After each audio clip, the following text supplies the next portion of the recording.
Thank you so much, Sally, for those remarks and for the resource and information about the Civil Rights Network. I will definitely give you a call.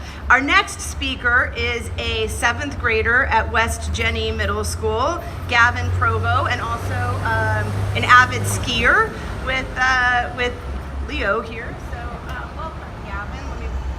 Please welcome Gavin to the microphone here.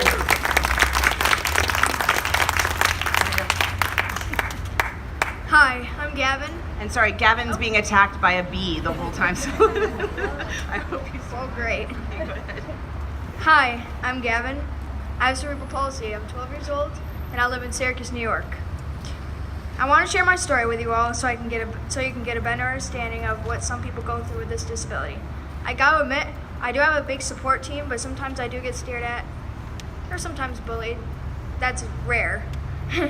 I did get help through some kind of something similar to Access CNY when I was younger, and I just got diagnosed at 15 months.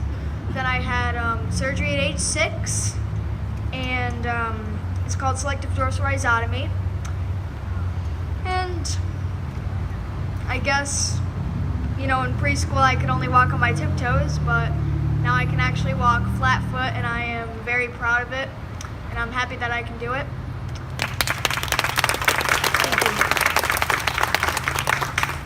you. Now that I'm 12, I'm trying to get more independent, and what I'm really surprised about is that I still have people in school or in public taking me from point A to point B, because I just feel so more independent, but I can't really, I guess, go without a person that gets me from point A to point B easy.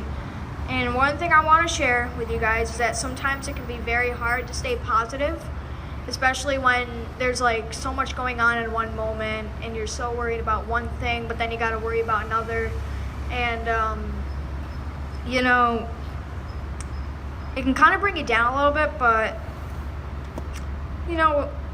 you can always stay positive no matter what, and that's what's cool about CP Days, that people can kind of share their own stories with a disability, or let's just say an issue that's wrong with them. And I just want to thank you all for being here, and keep calm and live life to the fullest. Thank you.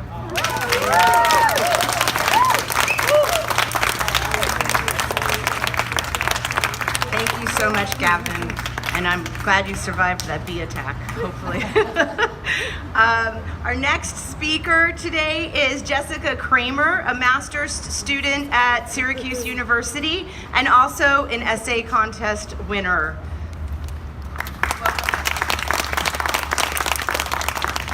Awesome, thank you guys. So I wrote my essay on this Facebook page that I found.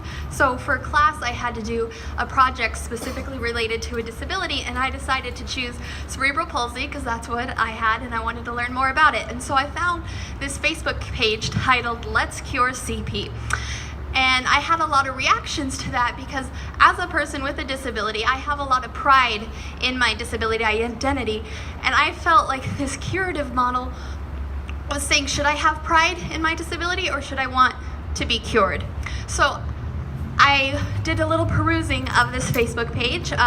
There was a lot of positive things on there talking about ways that we can help individuals with disabilities, but had this underlying message that in order to really help people with disabilities, we need to get rid of those disabilities. And I really felt like this message came across in their logo, which I'll describe their logo. It was a picture divided into 4 sections of a person using a wheelchair, and in each picture they got progressively more able to stand, and in their last picture it was a man running away from their chair. And so I took away from this picture that this site wants you to get rid of your disability and succeed in life by running away from it. So then I started really examining my own life, and I realized I came across this curative model of disability many times in my life. And I'll share an example now of when I was in my undergrad. Many times I had people come up to me, stop me, and ask, what is wrong with you? Things like that. I even had one person want to pray my disability away, which really made me question, how am I accepted into society? Is acceptance really conditional? Really conditioned on this able-bodiedness, that my body wasn't right for people, that I needed to change in order to be accepted, which really is this term more of ableism. And I'm using ableism here not as specifically discriminating against people with disabilities, but as this progression and promotion of what the right/normal body should look like. And because of all these encounters I've had with people wanting to know what's wrong with me, wanting to fix me, I keep getting this notion that I do not have that body that is accepted into society. But I think instead of this Facebook page promoting for there to be a quote-unquote cure for disability, we should be curing the barriers that prevent us from inclusion into society. So instead of eradicating disability, let's eradicate attitudes that prevent people from entering buildings, eradicate stares that prevent people from entering buildings. So, thank you.